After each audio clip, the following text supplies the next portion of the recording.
আজকে মাছের ঝাল করব, তার জন্য একটা ছোট রুই মাছ নিয়েছি, দুটো ভোলা মাছ নিয়েছি। মাছের লবণ হলুদ মাখিয়ে নেব।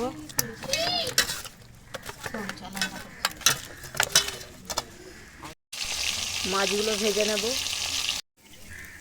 মাছ ভাজা হয়ে গেছে। তেলের মধ্যে পেঁয়াজ, কাঁচা লঙ্কা, টমেটো, আদা রসুন বাটা দিয়ে দিয়েছি।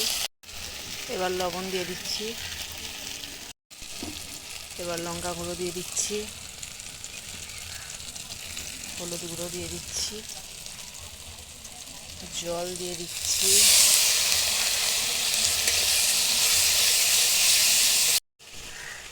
গ্রেভি তৈরি হয়ে গেছে। আরও একটু জল দিয়ে দেবো।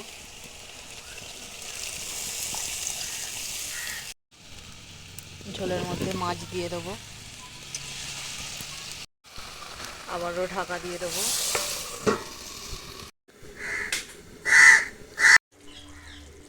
মাছের কারি একদম তৈরি। রেসিপি কেমন লাগলো কমেন্টে জানাবেন।